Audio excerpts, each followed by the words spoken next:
নমস্কার, কেমন আছেন সবাই? সবাইকে শারদীয় দুর্গাপূজার অনেক অনেক প্রীতি ও শুভেচ্ছা।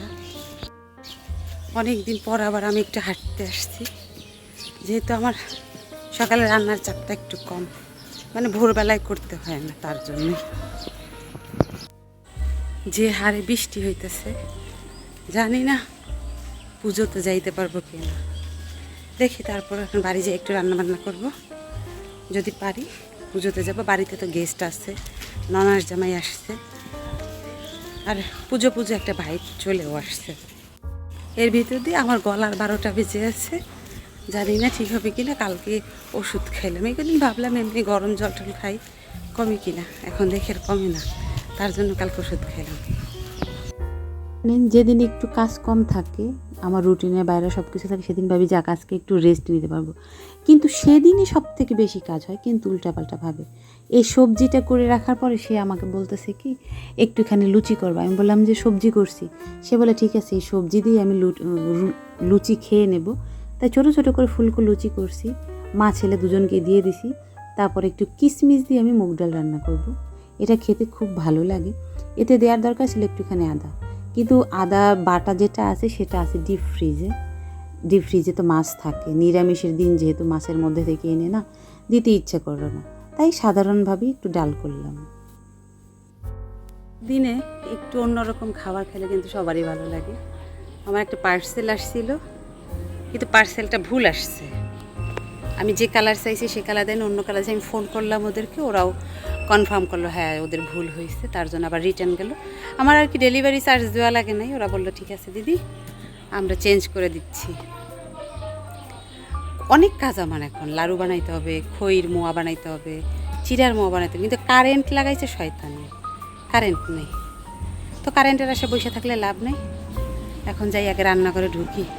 স্যারকে বলে কয়ে নারকেলগুলো ছুলাইছি আমি। যখন আমাদের বাড়িতে ছিলাম, এই দুর্গাপুজোর আগে কমসে কম 10 থেকে 12টা নারকেল ভাঙা লাগতো, আর সেগুলোকে আমাকে কোরাতে হতো। তখন যে কী দুঃখ লাগতো। ও তাকে দিয়ে নারকেলগুলো ছুলে এইগুলো কোরাতাম, কারণ নিজেদের গাছ, আমাদের অনেক গাছ, আর নারকেলও অনেক।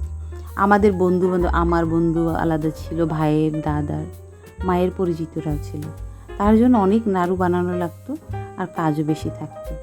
কিন্তু এখন দেখেন, এখন অনেক সময় আছে, বানাতে ইচ্ছা করে নিজে বানাতে পারি, কিন্তু এখন এখানে নারকেল নেই। আর একটা নারকেলের যে দাম, তাতে ইচ্ছে করে না যে এখানে এত দাম দিয়ে কিনে এসব করি। কিন্তু না করলেই না, যেহেতু গেস্ট আসছে এবং আসবে, এজন্যই একটুখানি করে নেওয়া। তো এই তো গুড় দিয়ে আমি সুন্দর মতো পাকিয়ে নিচ্ছি। আমি কিন্তু নারকেলটাকে ব্লেন্ড করে নিই। ব্লেন্ড করার কারণে কিন্তু এটা একেবারে মসৃণ হয়। আগে তো আমাদের বাড়িতে যখন বানাতাম পাটায় বাটতে বলতো। জানেন একটা সমস্যা কি, আমি আর আমার শাশুড়ি দুজন কাজের ধাঁচ দুজনে দুরকম।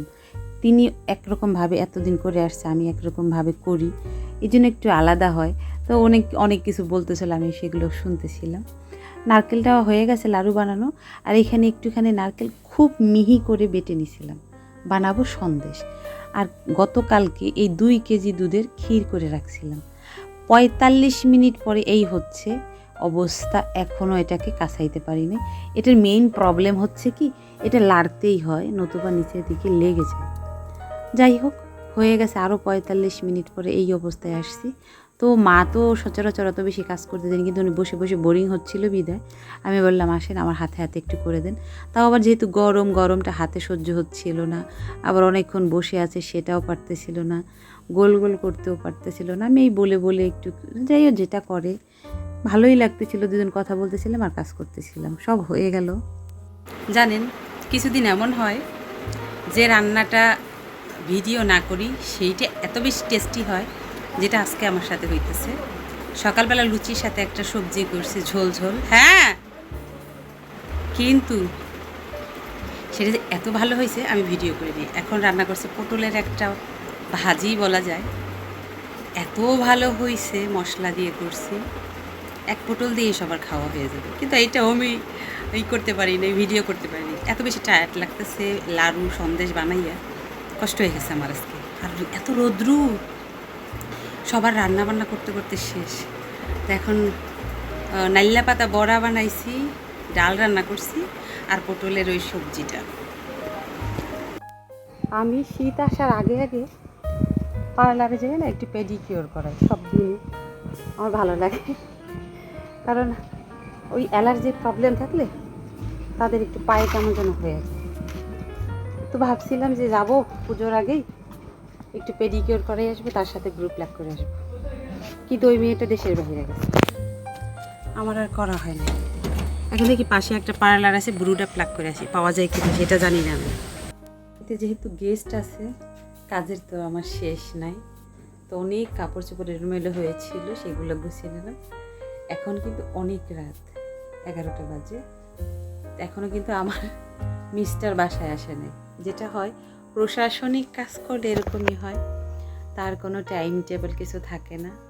জানেন, রাত 12টার সময়ও তার কল আসলে সেই কলটা অ্যাটেন্ড করতে হয়।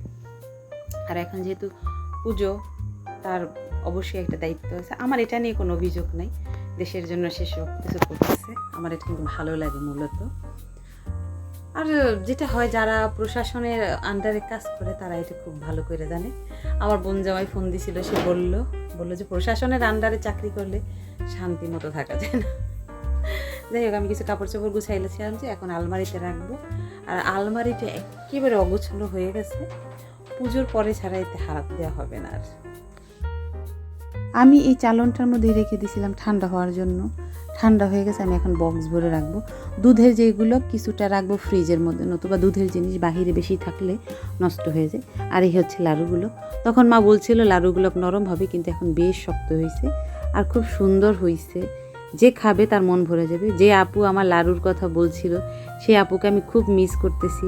ওনার কাছাকাছি হইলে তো ওনাকে আমি দিয়ে আসতে পারতাম। আমি দুর্গাপুজো গত যে কয় বছর যাবত এখানে আছি, কোনো বছরই বাড়িতে যেতে পারি না। আমাদের বাড়িতে কিন্তু নিজেরাই পূজা করি আমরা, কিন্তু যাওয়া হয় না। ওখানে আমার মায়ের মন খারাপ, এখানে আমার মন খারাপ, তারপরে কি করার। আর এর মাঝখান দিয়ে হলো কি, আমি ভাবিনি যে আমার শাশুড়ি এই কাজটা করবে সপ্তমী পুজোর দিন অন্তত। সত্যি কথা বলতেছি, আমি একদিনকে কথায় কথায় হাসতে হাসতে বলছিলাম যে মা, আমাকে রূপো দিয়ে এবছর একটু শাখা বাঁধাইয়া দেবো। মা বললো যে ঠিক আছে, কত টাকা লাগবে? আমি তা তো জানি না, তো এটার মধ্যে সেইটা আছে। একদিন যে গেলাম মাঝখানে স্বর্ণের দোকান, ওই দিন গিয়ে বানাইতে দিয়ে আসছিলাম। বক্সটা কি সুন্দর, মখমলের কাপড় দিয়ে পুরোটা র্যাপ করা। স্বর্ণের এখন যে দাম ভাই, স্বর্ণ দেখলেও টাকা দেয়া লাগবে, 2 লাখ টাকার উপরে এখন। এই হচ্ছে শাখা জোড়া, এরকম ডিজাইন, বোঝা যায় কি মিনাকারি করা। এতে হচ্ছে ময়ূর আছে আর সাথে আছে প্রজাপতি। এইটা হচ্ছে ময়ূর আর এই পাশেরটা হচ্ছে প্রজাপতি। দেখতে হেভি হয়েছে। আর জানেন কেমন একটা ব্যাপার, ওই দোকানে শুধুমাত্র এই এক জোড়া শাখাই আমার হাতে ধরছে। যাই হোক, মায়ের আশীর্বাদ প্রণাম করে পড়লাম। মা বলছিল যে একটা আয়েস্ত বানাইতে দিতে। আমি মাকে বললাম যে এখন যা স্বর্ণের দাম, এখন আর আয়েস্তর দরকার নেই আমার। তো এটা খুলেই পড়ি, আমার স্বর্ণের শাখা আছে। তো রূপাটা খুব ভালো লাগলো, ভাবছি রূপার একটা পলা বাঁধায় নেব। যদি পুজোয় বের হই কখনো, তাহলে এটা পরে যাব। আর এখনো ছাড়া আসে না, আমি এখন মাকে আইনা ডাইকে আইনা খাওয়াবো, সে যখন আসবে তখন খাবে। আর এর সাথে সাথে হয়েছে কি, খুব সুন্দর কিউট কিউট 2টা ব্যাগ দিছে, ছোট ব্যাগ। আমি এটা আবার কাউকে গিফট পারপাস দিয়ে দিতে পারবো, আমিও ইউজ করতে পারবো। এই ব্যাগগুলো খুব সফট আর ফ্রির জিনিস আমার খুব বেশি ভালো লাগে। মায়ের হচ্ছে ছেলে অন্তে প্রাণ। ছেলে যেহেতু এখনো আসে নাই, তো মাকে খাওয়াতে পারলাম না। ফোন করলাম, উনি বললো আমার আরও ঘন্টাখানে দেরি হবে। এখন অলরেডি 12টা প্লাস বাজে। তো আমার ক্ষুধা লাগছিল, আমি আর এখন খাবো না, জল খাইয়ে শেষ করতেছি। সে আসলে মা ছেলে দুজনে খাবো। যাই হোক, চলুন তাহলে ভিডিওটা আজকের মতো এখানে শেষ করছি। যদি ভালো লেগে থাকে তাহলে অবশ্যই একটা লাইক করে দেবেন। আর ভিডিও সম্পর্কে কিছু জানার থাকলে অবশ্যই কমেন্ট করে জানাবেন। সবাই সুস্থ থাকবেন, ভালো থাকবেন, সাবধানে থাকবেন। দেখা হবে পরবর্তী আরও একটা ভিডিওতে। ততক্ষণের জন্য সবাই ভালো থাকবেন। সবাইকে আবারও দুর্গাপূজার অনেক অনেক প্রীতি ও শুভেচ্ছা।